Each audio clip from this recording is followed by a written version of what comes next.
What's up, everybody? Welcome back to Dolphins Daily, your daily dose of Dolphins content. And a thank you to Underdog Fantasy for sponsoring this video. Once again, guys, if you want to support the channel, boom, hit that QR code, get started. Super easy. Pick your favorite player. We'll go higher or lower. Plenty of prop bets. Right now, football is really in, but there's also basketball if you want to go that route. So, plenty of options to choose from. Underdog Fantasy. Get started, support the channel. And again, big shout out to Underdog for sponsoring this video. Let's talk about the Dolphins. Okay, y'all. So now we have the beginning of the new era. John Eric Sullivan and Jeff Hafley are going to do a joint press conference Thursday morning. Actually, the time that this video releases should be the time the press conference is going on. So watch this episode first and then go watch that.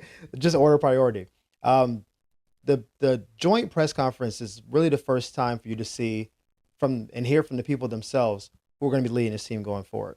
We've seen things leaked to the media. We kind of know a feel for what they're going to say, but there's always questions. There's things off the cuff. There's things they may be saved just for this one occasion to kind of get off. And really, it's the first time you get to see him. If you recall back to when Man Campbell did the interview with the short, he was talking about biting kneecaps and everything, and people were like, "What? What's this guy talking about? He sounds like a crazy person." And then they had a horrible first season, but then they started getting good, and now people love Dan Campbell. Sometimes it can be awesome where you're like, all right, that's my coach. I run through a wall for him. So it could be like Sirianni when he did his first press conference. We're like, is this guy cut out for the job? And then 2 Super Bowl appearances later, maybe. So I'm looking forward to it. We know Jeff Hafley's approach. He's already kind of mentioned he wants a team that's made for all weather. And I think the fact that the GM and coach both came from Green Bay, which is polar opposite of what Miami's weather is good.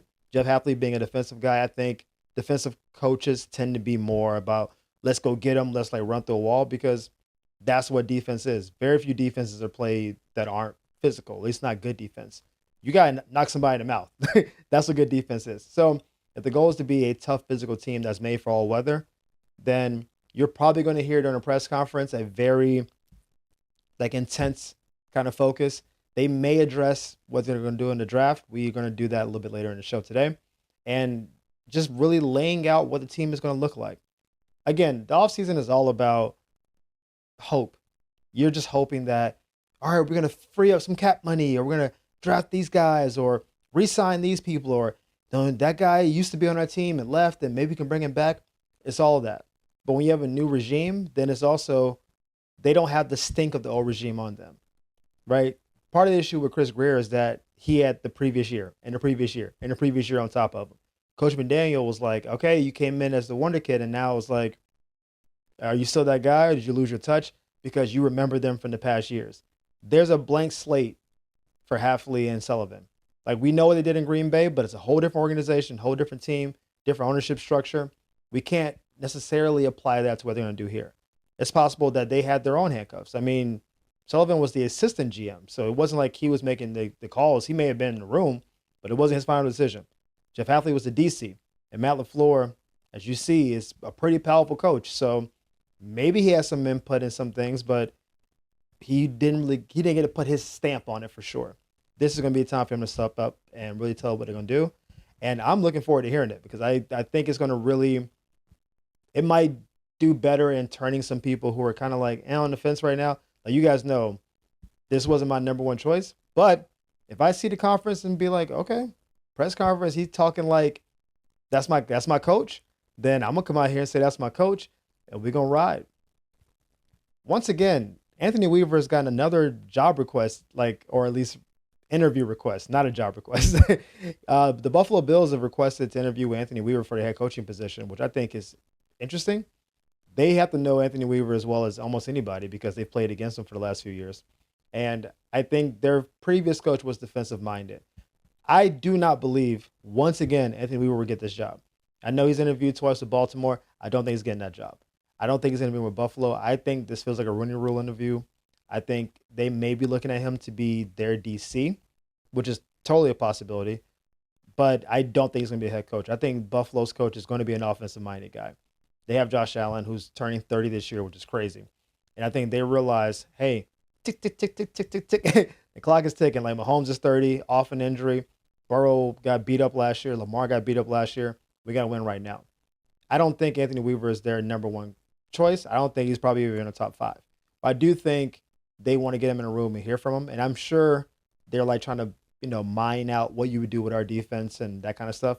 I don't think he's a serious candidate for the job, which is unfortunate because I do feel like he keeps getting brought into these rooms, and I think on his end and maybe his agent and his representation, they're like, all right, we're in the room. We've been a part of the Atlanta interview. We've been a part of the Cleveland interview. We've been part of, Baltimore and now Buffalo. It's got to feel like I'm close. I'm getting Eric Bieniemy vibes, and that is concerning to me, and honestly, like a little bit disappointing, because I thought Eric Bieniemy should have gotten the job just for someone to take a chance on him, even if he got like the Steve Wilkes 1 year deal where you went 4-13, you're out. Like at least to get a crack at being a head coach, to get that under your belt. The idea that you can be part of a great offense for years and then no one wants to hire you. The fact that Anthony Weaver, before injuries a year ago, did really well with the defense, and this year did a piecewise job with a bunch of backups and 1 year guys and fifth round, sixth round draft picks. Yeah, he's brought in the room, but I don't think he's really being seriously considered. And I think he will end up someone's DC this year. I don't believe he'll be unemployed this year, but I don't think he's like really close to being anybody's head coach. And I don't think he's going to go to a team with a good enough defense for him to really showcase how good of a DC he can be. Like if he took over the Rams and took Shula's position, it would be interesting to see what he would do with a team that has that much talent. But he's been our DC. And maybe he'll end up in Baltimore because they need a new defensive coordinator. And maybe I think Baltimore's talent is overrated on defense, but that's y'all know how I feel about Roquan. But if he ends up there, it'll be interesting because okay, you have what we believe to be a legitimate defense. This should finish in the top 10. Show me what you can do. But this feels very Eric Bieniemy-ish to me. I don't think he's a serious choice for them to get the job. And I'm happy he's getting the interviews because you can't get the job if you're not in the room. That's the purpose of the Rooney Rule. You got to be in the room to get the job. But I don't think he's going to get the job. Shout out to you for being there. If you make it to a second interview, cool. That means you probably jumped over a bunch of other coordinators. But I don't expect him to get the job. Football playoffs are here, and Underdog is the best place to get on all the action. Playing Underdog is easy. Just pick if your favorite player will go higher or lower on various stats, including rushing yards, receiving yards, touchdowns, etc. Get the picks right, and you could win up to 5,000 times your cash. So here are my picks for the week. Y'all know I've been gassing this up a little bit now. 2 weeks ago, I went 3-2. This last week, 4-1. I'm trying to go perfect this week, and I have the wildest take about some of these picks because I have a different idea of how this game's going to go than I think most people do. My first thought is that this game is not going to be a defensive shootout like people think it's going to be. I think there's going to be a lot of points scored in this game. I don't know why. I just have in my gut. I think both defenses are a little bit fraudulent right now. Like the Broncos defense got a lot of turnovers, but some of that was just Josh being reckless. But they didn't stop Buffalo without turnovers. Buffalo just walked up and down the field with basically no receivers. Josh is making all types of mistakes. They just did whatever they wanted the whole game. The Patriots had C.J. Stroud literally saying, take the game. I don't want it. So, yes, they made a lot of turnovers and picks and all that, but they haven't had a pass rush going all year. I think because they can't get a pass rush and the Broncos' offensive line is solid, I don't think they're going to get to Jarrett Stidham a lot, and if they do, they're going to send blitzes. I actually really believe in Sean Payton's game plan for this game. I think Jarrett Stidham is a better quarterback than people think he is. I think he will be able to throw from the pocket. No one can really run against New England, so it's going to be on Jarrett to throw. And I don't think that the Patriots secondary outside of Gonzalez is elite. I think you can throw in if you want to. As for Drake May, who's my picks are about, the Broncos secondary in name are the truth. Oh, they got Pat Surtain, but it's really PS2, and then a bunch of guys. Hufanga is not a good cover safety. I watched him from San Francisco to now. He can't cover. He's always in bad position. They got Jahdae Barron from Texas last year. He's young. He makes mistakes. Don't get me started with Riley Cooper. Riley Moss. Riley Moss is really fast, and I think he's actually a better corner than you think, but he gets a ton of PIs, and he's always in one-on-one coverage. I think there will be chances to throw the ball in the game. So I have Drake May going higher on this 226 passing yards because I think he's going to have to throw. I don't think the Broncos are going to let him run the ball for real. Rushing touchdowns, I'm still going lower because Drake May does scramble, but inside the 10, they tend to want to get the ball to the running backs. So I'm going lower on rushing yards. Passing TDs, 1.5. I'm going higher. like I did last week and got it right. People said, Houston's defense is unstoppable. I said, you know what?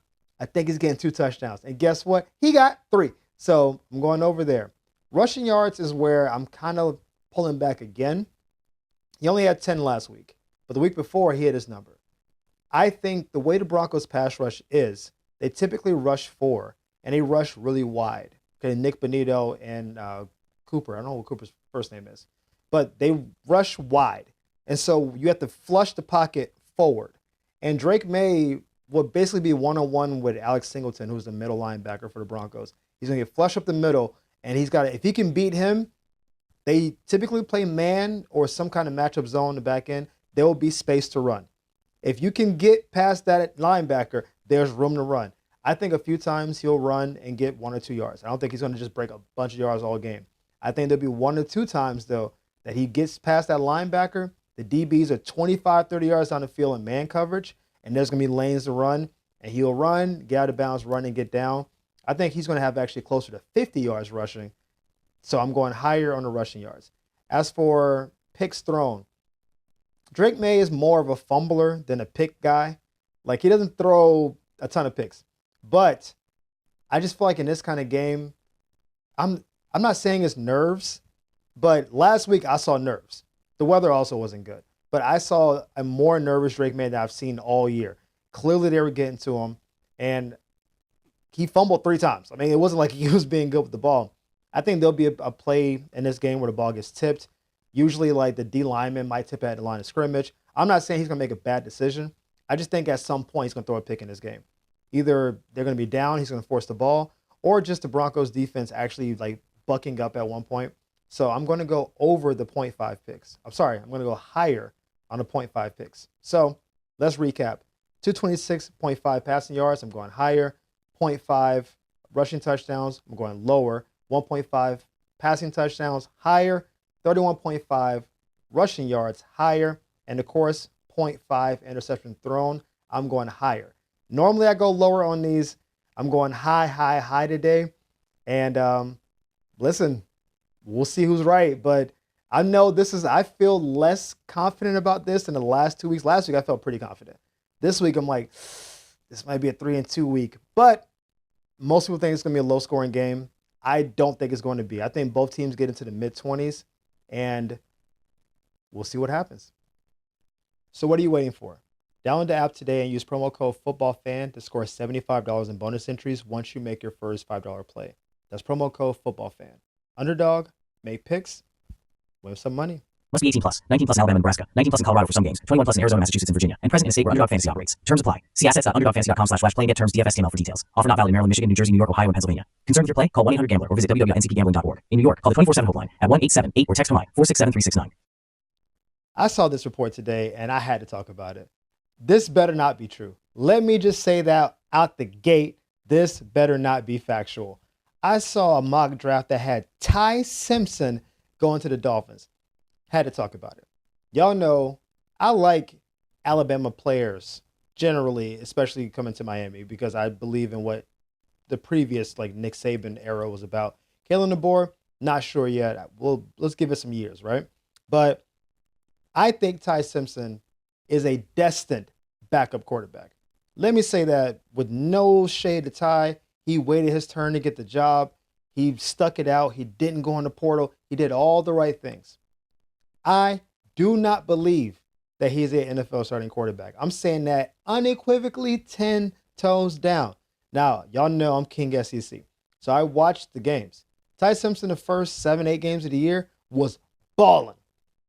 Balling. People was talking about him like he could be the number 1 pick. This is when Francisco was apparently not on anybody's radar to be the Heisman yet. The team was good, but Francisco hadn't really started balling yet. Ty Simpson early on looked like, he's got something. He looked like a little bit taller Bryce Young. And I get what people saw in him.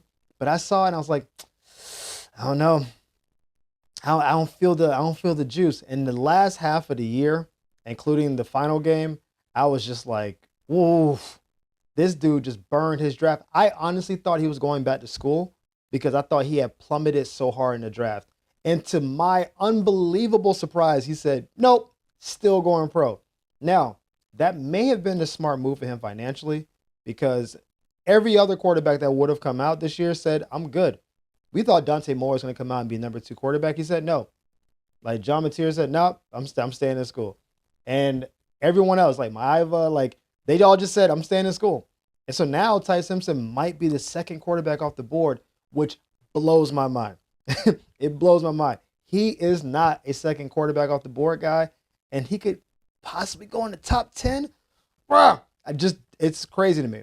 Now, Miami's sitting there right outside the top 10, and I don't think, unless Arizona goes him, but that just seems like a complete misplay by Arizona. He's going to be there for Miami, and most likely he's going to be there, right? I can't talk myself into it. Even if this was the 21st pick, it's a no. The 31st pick, it's a no. Now, if we used our second round pick or third round pick, we can start having that conversation. Miami has so many other needs to me that are more pressing. I don't think Ty Simpson is better than Quinn Ewers. He's not. They both were in college a year ago, and Quinn Ewers was better. Ty Simpson wasn't playing because he wasn't better. I don't get it. I don't understand how, and again, this could be some fodder. They just like putting stuff out to get clicks. I saw it, so they obviously got me. But if Miami's even considering this, I don't understand it. I am perfectly content with riding with Quinn Ewers this year, bringing in a veteran backup, and we just making it work from there. Like, I'm totally fine with that. But if they decide to do something absolutely ridiculous and go get after Ty Simpson, then that does not make sense for this regime. Bringing in a defensive-minded coach and a GM that wants to be fiscally responsible, you have a 7th-round quarterback that you can ride out for at least a year, maybe 2, and have almost no expense at quarterback, obviously besides the albatross of Tua's contract. Why would you bring on a first-round quarterback and their salaries? And it doesn't make any sense to me. This feels like clickbait. It's dumb. All right? I don't honestly want to draft any quarterback until late. Like, just to have on a roster. I don't think that Zach Wilson's going to be back next year. So we need a quarterback to be Quinn Ewers' backup. I would prefer a quarterback that is the total opposite of him. Quinn Ewers is a little undersized, decent athletically, good arm. Give me either like a giant dude, 6'5", 6'6", with a rocket arm that we can, maybe develop down the line like a Joe Milton type guy, or like a Trinidad Chambliss, who will be an interesting pick. He's electric. He's really good with his legs, really good arm on a run, but it's probably still a little bit raw. If he's sitting there like in the 3rd round, I don't think he's going to fall that far. But if he's there like for one of our many 3rd-round picks, that's a possibility because there's something interesting there. There's some upside there. But I just don't see the Ty Simpson information. That just, I'm flummoxed. I read it. I was like, Ty Simpson to Miami? What? That's how I felt about it. So if you start seeing reports about this, like, Miami likes Ty Simpson, don't look at it. Don't read it. This is nonsense words. These are people trying to get your clicks. They're trying to get your attention. It's not going to happen. Ty should not come to Miami. He is not a Miami Dolphin. I don't see it. Let's just leave it there. But as always, y'all, thank you for tuning in to Dolphins Daily. We appreciate the love and support. Thank y'all for the likes and the subscribes. We'll see you next time on Dolphins Daily. Peace.